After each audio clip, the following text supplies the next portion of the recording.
Have you ever wondered why the angel in today's verse had to stand in Balaam's path? What was the significance of that? And what can we learn from this story? Well, let me just remind you of the background real quick. Balaam was a prophet who was hired by Balak, king of Moab, to curse Israel. Now, Numbers chapter 22, verse 21 through 35, gives us the account of how God stopped him from doing so. An angel of the Lord stood in the path of Balaam as he was on his way to meet Balak. But notice carefully the wording here. It says Balaam didn't see the angel, but only Balaam's donkey saw it. So the donkey turned aside 3 times to avoid the angel, which caused Balaam to become very angry. He beat the donkey, and then God opened the mouth of the donkey to speak. And finally, when Balaam's eyes were opened, he saw the angel with a drawn sword standing in his path.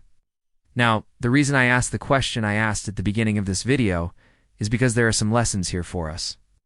There are some spiritual principles revealed here that we need to understand.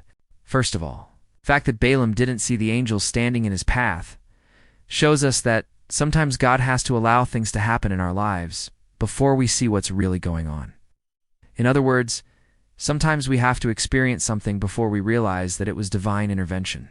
For example, in my own life, I can look back now and see the hand of God guiding me every step of the way. But at the time I just described, I was experiencing it, not realizing what was happening. Do you see what I'm saying? Sometimes God allows things to happen in our life, and we only look back later and realize, oh, that was God. Secondly, this story teaches us that God often works through circumstances to get our attention. In this case, the angel was in the path. The donkey saw it, but Balaam didn't. So God allowed the donkey to turn and make it a circumstance that got Balaam's attention.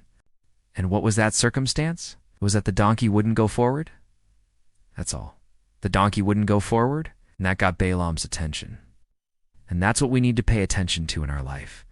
We need to be aware of our circumstances. We need to be aware of the things that are happening around us, because they may be divine intervention. They may be God getting our attention, trying to tell us something.